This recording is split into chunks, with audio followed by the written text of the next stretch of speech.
India voice, आपकी सोच, आपकी आवाज। नमस्कार, खबर इंडिया वॉइस देख रहे हैं आप और मैं हूं आपके साथ प्रज्ञा मिश्रा। बुलेटिन की शुरुआत करेंगे बड़ी और अहम खबर के साथ। तो सबसे पहले बात कर लेते हैं, असम में आज चुनाव है और आपको बता दें सुबह 9 बजे तक करीब 18% वोटिंग जो है वो हो चुकी है। असम में 2 घंटे में करीब 18% वोटिंग हुई है। वहीं अगर केरलम की बात की जाए तो केरलम में सुबह 9 बजे तक करीब 17% वोटिंग हुई है। पुडुचेरी की अगर बात की जाए तो पुडुचेरी में सुबह 9 बजे तक 18% वोटिंग, यानी असम, केरल और पुडुचेरी में जो विधानसभा चुनाव हो रहे हैं सुबह 7 बजे से ही मतदान शुरू हो चुके हैं। चुनाव आयोग ने शांतिपूर्ण और निष्पक्ष वोटिंग के लिए पुख्ता इंतजाम भी किए हैं। आपको बता दें इस चरण में असम की 126 सीटों पर, वहीं केरल की 140 सीटों और पुडुचेरी के 30 सीटों पर वोट डाले जा रहे हैं। आपको बता दें तमिलनाडु में 23 अप्रैल को और पश्चिम बंगाल में 23 और 29 अप्रैल को मतदान होगा, जबकि नतीजे 4 मई को घोषित किए जाएंगे। केरल में करीब 2.7 करोड़ मतदाता 140 सीटों पर 833 उम्मीदवारों की किस्मत का फैसला कर रहे हैं। वहीं राज्य में आपको बता दें 30,000 से ज्यादा मतदान केंद्र बनाए गए हैं। करीब 1.46 लाख पोलिंग कर्मी तैनात किए गए हैं ताकि मतदान सुचारू रूप से कराया जा सके।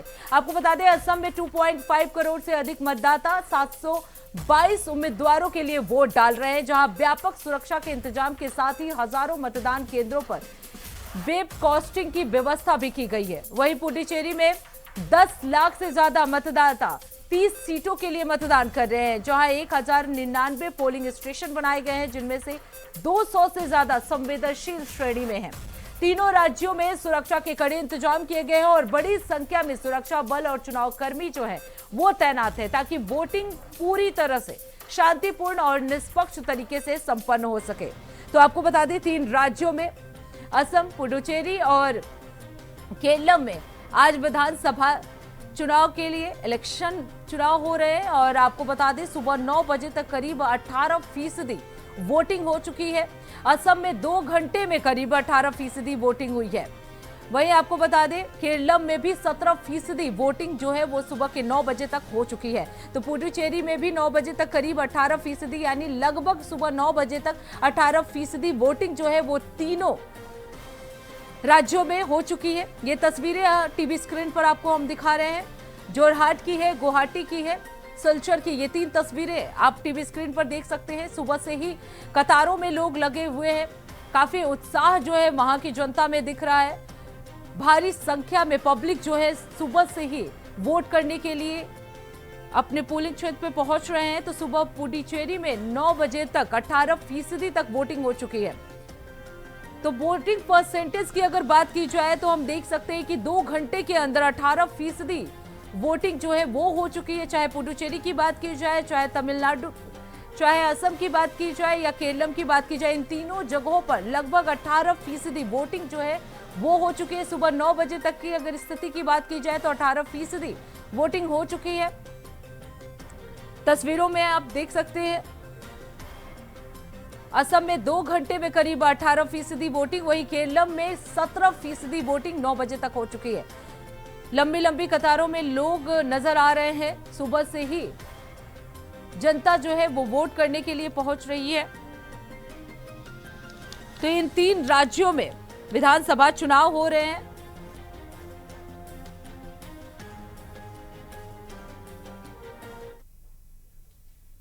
अब रुक कर लेते हैं अगली खबर की। लखनऊ में सियासी पोस्टर पॉलिटिक्स फिर से तेज हो गया है। आपको बता दें समाजवादी पार्टी के नेता मोहम्मद इखलाक ने नए पोस्टर लगाए हैं, जिनमें बीजेपी पर निशाना साधते हुए लिखा गया है कि लैरी का डर दिखाकर यूपी में अपनी नाकामी छुपाओगे कब तक और झूठे पोस्टरों से बहलाओगे कब तक। तो ये पोस्टर जो है समाजवादी पार्टी की तरफ से लगाया गया है। पोस्टरों में 2027 में अखिलेश यादव की वापसी का दावा भी किया गया है। पोस्टर लगने के बाद आपको बता दें राजधानी में सियासी माहौल गर्मा गया है और पोस्टर पॉलिटिक्स पर चर्चाएं भी तेज हो गई हैं। तो एक बार फिर से उत्तर प्रदेश में ये पोस्टर वॉर देखने को मिल रहा है। कल बीजेपी की तरफ से पोस्टर लगाए गए थे जिसमें अखिलेश की तुलना जो है लियारी सरकार से की गई थी, लियारी राज से किया गया था। अब उसी का पलटवार करते हुए समाजवादी पार्टी की तरफ से ये पोस्टर लगाए गए हैं जिसमें साफ तौर पर लिखा है कि लियारी का डर कब तक दिखाकर अपनी नाकामी छुपाओगे, जनता समझ चुकी है झूठ के पोस्टर से बहलाओगे कब तक। तो ये समाजवादी पार्टी की तरफ से ये पोस्टर लगाया गया है। बीजेपी की तरफ से कल लगाए गए पोस्टर का ये जवाब माना जा रहा है। तो एक बार फिर से पोस्टर वॉर जो है उत्तर प्रदेश में देखने को मिल रहा है। आने वाले विधानसभा चुनाव को ध्यान में रखते हुए ये पोस्टर वॉर जो है वो काफी महत्वपूर्ण माना जा रहा है। राजधानी में पोस्टर पॉलिटिक्स जो है एक बार फिर गरमा गई है। पोस्टर पॉलिटिक्स पर चर्चाएं तेज हो गई हैं। वार पलटवार का सिलसिला जो है वो लगातार जारी नजर आ रहा है। 2027 में अखिलेश यादव की वापसी का भी इस पोस्टर के जरिए दिखाया गया है कि 2027 में अखिलेश यादव वापसी करेंगे।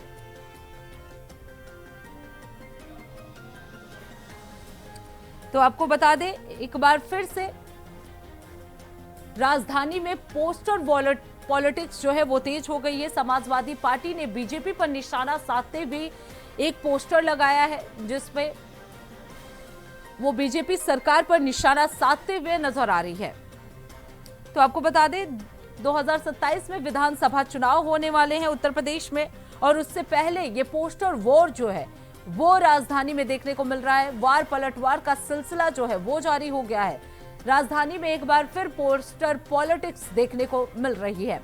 इस पोस्टर पॉलिटिक्स से माहौल जो है वो गर्मा गया है। कल बीजेपी की तरफ से पोस्टर लगाया गया है, आज समाजवादी पार्टी के नेता की तरफ से ये पोस्टर लगाया गया है जिसमें अखिलेश यादव की तस्वीर लगी हुई है और बीजेपी सरकार पर निशाना साधते हुए उसमें कुछ स्टेटमेंट लिखे गए हैं जिसमें साफ तौर पर लिखा गया है कि लियारी का डर कब तक दिखाओगे और इस डर के जरिए अपनी नाकामियों को कब तक छुपाओगे, जनता समझ चुकी है झूठ के पोस्टर से बहलाओगे कब तक।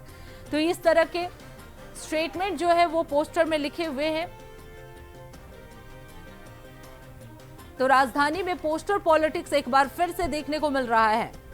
इस पोस्टर पॉलिटिक्स की वजह से माहौल जो है वो गर्मा गया है। आपको बता दें 2027 विधानसभा चुनाव को लेकर दोनों पार्टियां वार पलटवार की स्थिति में नजर आ रही हैं, एक दूसरे पे आरोप प्रत्यारोप करते हुए नजर आ रही हैं और पोस्टर के जरिए एक दूसरे पर निशाना साधते हुए नजर आ रही है। कल बीजेपी की तरफ से पोस्टर में पूछा गया था कि आप किस तरह की सरकार चाहते हो। एक तरफ अखिलेश यादव की तस्वीर थी, एक तरफ सीएम योगी आदित्यनाथ की तस्वीर थी जिसमें अखिलेश यादव को लियारी राज से तुलना किया गया था। तो वही सीएम योगी आदित्यनाथ को धुरंधर से तुलना किया गया था। उसके बाद से एक बार फिर समाजवादी पार्टी ने उसी पोस्टर वॉर का जवाब दिया है। तो आपको बता दें लगातार पोस्टर वॉर जो है वो देखने को मिल रहा है। एक दूसरे पर आरोप प्रत्यारोप करते हुए दोनों पार्टियां नजर आ रही है। कल बीजेपी की तरफ से पोस्टर लगाए गए थे राजधानी में, आज अखिलेश यादव के एक नेता की तरफ से राजधानी में पोस्टर लगाए गए हैं। समाजवादी पार्टी ने बीजेपी पर पोस्टर वाले मामले को लेकर निशाना साधा है। आपको बता दें 2027 में अखिलेश यादव की वापसी का दावा जो है इस पोस्टर के जरिए किया गया है। तो आपको बता दें एक बार फिर से पोस्टर वॉर जो है यूपी में देखने को मिल रहा है। एक दूसरे पर वार पलटवार करते हुए दोनों पार्टियां जो है वो नजर आ रही हैं। इस बार समाजवादी पार्टी की तरफ से ये पोस्टर लगाकर ये सवाल पूछे गए हैं कि लियारी राज का डर दिखाकर कब तक अपनी नाकामी छुपाओगे, जनता समझ चुकी है झूठ के पोस्टर से बहलाओगे कब तक। तो ये पोस्टर जो है वो समाजवादी पार्टी के नेता की तरफ से लगाया गया है। एक दूसरे पर वार पलटवार करते हुए नजर आ रहे हैं। वहीं इस खबर पर विस्तार से जानकारी देने के लिए अनुराग तिवारी हमारे साथ जुड़ चुके हैं। अनुराग, क्या यूपी में पोस्टर पॉलिटिक्स फिर से चुनावी रणनीति का अहम हिस्सा बनती जा रही है?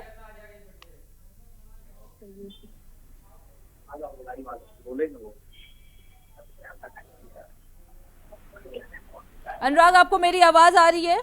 जाओ ना स्क्रीन पे। अनुराग, आपको मेरी आवाज आ रही है? जी जी भैया। अनुराग, क्या माना जाए, क्या यूपी में पोस्टर पॉलिटिक्स फिर से चुनावी रणनीति का अहम हिस्सा माना जा रहा है? जी बिल्कुल, देखिए प्रज्ञा, लगातार जो पोस्टर वॉर है वो जारी है और एक दिन के गैप में पोस्टर वॉर देखने को वापस मिला है।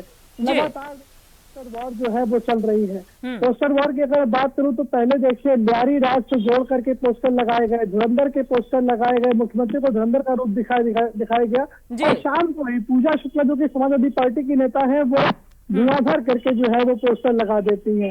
तो तस्वीरें देखिए बिल्कुल साफ थी कि लखनऊ में जो पोस्टर वॉर है वो एक बार फिर से देखने को मिल रही है और लखनऊ ही नहीं है पूरे उत्तर प्रदेश में जो पोस्टर वॉर है वो देखने को मिल रही है, क्योंकि जगह जगह पे तमाम ऐसे जनपद हैं जहां पर जो पोस्टर हैं वो लगाए गए हैं। प्रज्ञा जी बिल्कुल अनुराग, क्या माना जाए, क्या 2027 विधानसभा के लिए ये नैरेटिव तैयार किया जा रहा है पोस्टर वॉर के जरिए? जी बिल्कुल, देखिए 2027 तक का चुनाव है, उसको लेकर के कहीं ना कहीं जो पोस्टर हैं वो बेहद कारगर साबित जो है वो होने वाले हैं और राजनीतिक दलों को ये बात पता है, जो नेता हैं उनको भी ये बात पता है और पार्टीगत भी ये बात पता है। तो कहीं ना कहीं देखिए जो पोस्टर वॉर है वो देखने को मिल रही है, पार्टीगत भी ये बात पता है। तो कहीं ना कहीं देखिए जो पोस्टर वॉर है वो देखने को मिल रही है और पोस्टर वॉर 2027 में सभी राजनीतिक दल को फायदा पहुंचाने वाली है, लेकिन किसका सबसे ज्यादा फायदा होगा ये देखना रहेगा। 27 में बाजी कौन मारेगा ये भी देखना रहेगा, लेकिन पोस्टर वॉर का देखिए एक बड़ा जो भूमिका है प्रज्ञा वो इसमें देखने को मिलेगी। जब पोस्टर वॉर की चर्चा होगी, 27 चुनाव हो जाएगा तो पोस्टर वॉर भी एक बड़ा महत्वपूर्ण बिंदु रहेगा। बहरहाल इन सब चीजों के पीछे देखिए वार पलटवार जारी है और पोस्टर वॉर के विपरीत में यानी उसके पलटवार में भी पोस्टर वॉर उत्तर प्रदेश में जारी है। प्रज्ञा बिल्कुल अनुराग, अगर बात की जाए क्योंकि जिस तरीके से कल भी पोस्टर लगाए गए, आज समाजवादी पार्टी ने पलटवार करते हुए पोस्टर लगाए हैं, ऐसे में अगर पब्लिक की बात की जाए तो जनता का क्या कुछ रिएक्शन है इन पोस्टर्स को लेकर?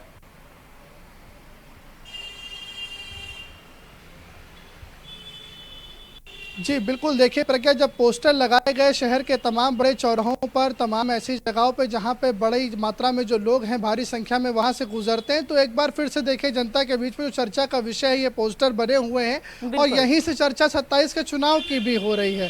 देखिए जिस तरह से पुराने पोस्टर की अगर बात करूँ, ल्यारी और धुरंधर का जो पोस्टर लगाया गया था, उसके बाद पूजा शुक्ला ने धुआंधर का पोस्टर लगाया और अब देखिए नया पोस्टर। तो पोस्टर वॉर जो है वो लगातार जारी है और पोस्टर वॉर ने एक बार फिर से चर्चा को जो है तेज कर दिया है और जनता चर्चा कर रही है और यही चर्चाएं आगे 27 के चुनाव की ओर भी दिशा दिखाती नजर आ रही हैं। प्रज्ञा बिल्कुल अनुराग, अगर बात की जाए प्रशासन की, क्योंकि जिस तरीके से लगातार पोस्टर लगाए जा रहे हैं, इसको लेकर प्रशासन क्या कोई कुछ कार्रवाई कर रही है, इन पोस्टरों को हटाना या इस तरह की कोई एक्टिविटी प्रशासन की तरफ से?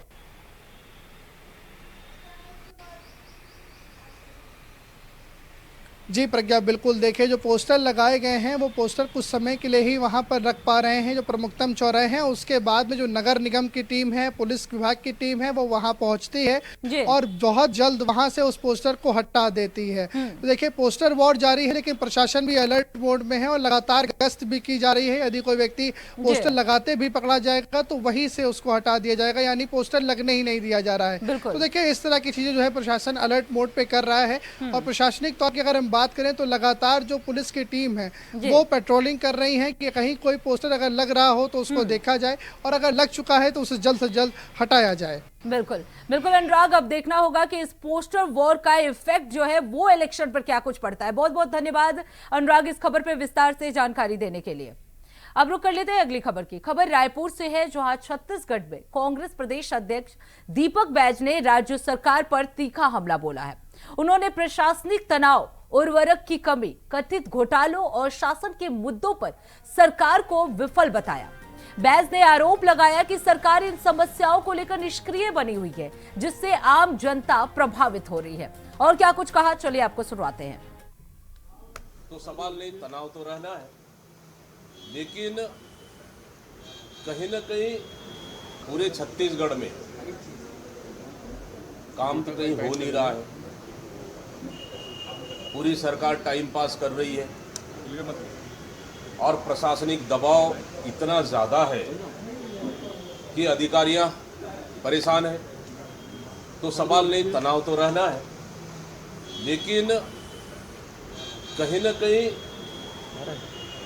सरकार पूरी तरह से फेल हो चुकी है। तो अधिकारियों को क्यों, मंत्रियों को 12 दिन का योग करना चाहिए। वैसे भी उनके पास काम है ही क्या, न जनता के लिए जनता की सवालों का जवाब दे पा रहे हैं, न जनता का काम कर पा रहे हैं, न ग्राउंड में कोई 1 रुपए का काम हो नहीं रहा है। और वैसे भी बंगाल में असम में छुट्टी बनाने गई है, यहाँ का पैसा ले जाके छुट्टी तो बना ही रहे हैं। तो अधिकारियों को जवाबदारी देंगे तब तो काम होगा। मतलब कुल मिला के ये सरकार अभी 2.5 साल तक पूरी तरह से टाइम पास की है पूरे छत्तीसगढ़ में। अब रुक कर लेते हैं अगली खबर की। पीएम नरेंद्र मोदी से दिल्ली में मुलाकात के बाद मुख्यमंत्री विष्णुदेव साय रायपुर लौट आए हैं। बैठक में राज्य से जुड़े विकास कार्यों और योजनाओं पर चर्चा हुई। सीएम ने कहा कि केंद्र के सहयोग से छत्तीसगढ़ में विभिन्न परियोजनाओं को तेजी से आगे बढ़ाया जाएगा और जनहित के कार्यों में गति आएगी। और क्या कुछ कहा, चलिए आपको सुनाते हैं। हाँ, 3 दिवसीय दिल्ली प्रवास था और इस दौरान हमारे देश के यशस्वी प्रधानमंत्री श्री नरेंद्र मोदी जी से मुलाकात किया और छत्तीसगढ़ में उनके आशीर्वाद से और हमारे केंद्रीय गृह मंत्री जी की दृढ़ इच्छा शक्ति और जवानों के अदम्य साहस के कारण जो नक्सलवाद यहाँ पर समाप्त हुआ, उसके लिए माननीय प्रधानमंत्री जी को छत्तीसगढ़ के 3 करोड़ जनता के तरफ से धन्यवाद दिया। और बस्तर क्षेत्र जो 4 दशकों से विकास से अछूता रहा, वहाँ के लोग विकास से वंचित रहे, उसको आगे कैसे विकास वहाँ पर पहुँचाएंगे, वहाँ पर कृषि को आगे बढ़ाएंगे, फॉरेस्ट प्रोड्यूस का वैल्यू एडिशन कराएंगे, पशुपालन मत्स्य पालन ये सब को बढ़ाएंगे, टूरिज्म को आगे बढ़ाएंगे, होम स्टे को वहाँ आगे बढ़ाएंगे। इन सारी बातों की जानकारी उनको दी। हाँ, 3 दिवसीय दिल्ली प्रवास था और इस दौरान हमारे देश के यशस्वी प्रधानमंत्री श्री नरेंद्र मोदी जी से मुलाकात किया। और अब रुक कर लेते हैं अगली खबर की। कांग्रेस अध्यक्ष मल्लिकार्जुन खड़गे का विवादित बयान चर्चा में है और उनके बयान के खिलाफ बीजेपी कार्यकर्ताओं और गुजरातियों ने हल्ला बोल दिया है। दरअसल 5 अप्रैल को केरलम में चुनाव प्रचार के दौरान खड़गे ने अपने भाषण में गुजरात के लोगों को अनपढ़ और बेवकूफ कहा था। खड़गे ने अपने भाषण के दौरान कहा था कि केरलम के लोगों को गुमराह मत करो, वो बहुत होशियार और पढ़े लिखे हैं। मोदी जी, विजयन, आप दोनों गुजरात या दूसरी जगहों के अनपढ़ लोगों को बेवकूफ बना सकते हैं, लेकिन आप केरलम के लोगों को बेवकूफ नहीं बना सकते। खड़गे के इसी बयान का जमकर विरोध हो रहा है। दिल्ली में कांग्रेस मुख्यालय के बाहर बीजेपी कार्यकर्ताओं, नेताओं, गुजरातियों ने खड़गे के खिलाफ जमकर प्रदर्शन किया। इस दौरान नेताओं ने क्या कुछ कहा, चलिए आपको सुनवाते हैं। कांग्रेस अध्यक्ष मल्लिकार्जुन खड़गे का विवादित बयान चर्चा में है। उनके खिलाफ बीजेपी कार्यकर्ताओं और गुजरातियों ने हल्ला बोल दिया है। दरअसल 5 अप्रैल को केरलम में चुनाव प्रचार के दौरान खड़गे ने अपने भाषण में गुजरात के लोगों को अनपढ़ और बेवकूफ कहा था। खड़गे ने अपने भाषण के दौरान कहा था कि केरलम के लोगों को गुमराह मत करो, वे बहुत होशियार और पढ़े लिखे हैं। मोदी जी, विजयन, आप दोनों गुजरात या दूसरी जगहों के अनपढ़ लोगों को बेवकूफ बना सकते हैं, लेकिन आप केरलम के लोगों को बेवकूफ नहीं बना सकते। खड़गे के इस बयान का जमकर विरोध हो रहा है। दिल्ली में कांग्रेस मुख्यालय के बाहर बीजेपी कार्यकर्ताओं और नेताओं ने खड़गे के खिलाफ जमकर प्रदर्शन किया। इस दौरान नेताओं ने क्या कुछ कहा है, सुनिए। अभी जब ऐसे सभी जगह प्रोटेस्ट होने लगे हैं तो वो क्या करेंगे? उन्होंने तो आप देखो कि आरएसएस के बारे में भी बोला है, तो क्या वो स्लिप ऑफ टंग हो गया है? वो कौन से लोगों को चढ़ाते हैं आपने देख लिया है। और स्टेटमेंट हर बार देते हैं और हर बार बोलते हैं कि स्लिप ऑफ टंग हो गया। वो हम कोई भी मानने के लिए तैयार नहीं है। इनका ये स्टेटमेंट वो गुजराती लोगों का अपमान है। सही में पूरे भारत देश में जहां भी गुजराती लोग हैं वो लोग प्रोटेस्ट कर रहे हैं। जी, ये पूरा प्रोटेस्ट थोड़े दिन पहले कांग्रेस के राष्ट्रीय प्रमुख मल्लिकार्जुन खड़गे जी ने केरल के इलेक्शन के दरमियान उन्होंने बयान दिया कि पूरे गुजरात और 6.5 करोड़ गुजराती इलिटरेट है, वो पढ़े लिखे नहीं है, मूर्ख है, ऐसा बयान दिया।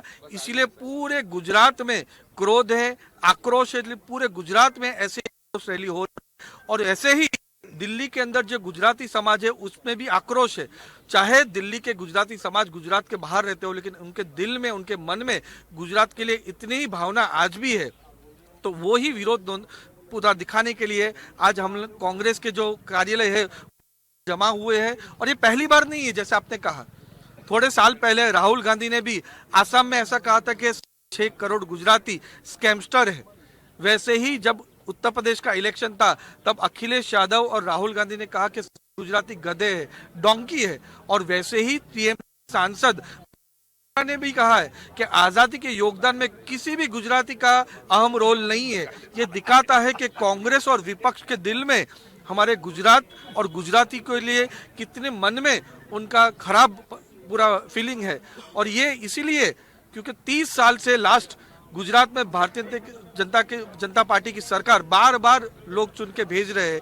इसीलिए कांग्रेस अब मान गई कि गुजरात के लोग उनकी कोई भी बात में आने वाले नहीं है। इसीलिए गुजरात को चाहे कोई भी मौका हो वो उनकी नफरत दिखाना भूलते नहीं है। लेकिन गुजरात आप देखिए, गुजरात सिर्फ पॉलिटिकल क्षेत्र में ही नहीं, आज़ादी में भी, चाहे महात्मा गांधी हो, सरदार वल्लभ भाई पटेल हो, स्पोर्ट्स के क्षेत्र में भी आप देखिए, हार्दिक पांड्या हो, हमारे रविंद्र जाडेजा हो या फिर जसप्रीत बुमराह हो, हमारे बिजनेस क्षेत्र में भी चाहे अंबानी हो, अडानी हो, उदय कोटक हो, दीपक भाई हो, ऐसे अनगिनत लोग हर एक क्षेत्र में हम लोग मिलेंगे। आर्ट हो, म्यूजिक हो, हर एक क्षेत्र में योगदान दे रहे। वैसे ही गुजरात पूरे हमारे भारत में सबसे ज्यादा एक्सपोर्ट भी करता है। तो इसी के साथ इस बुलेटिन में बस इतना ही। देश दुनिया की तमाम बड़ी खबरों के लिए देखते रहिए इंडिया वॉइस। तब तक के लिए नमस्कार।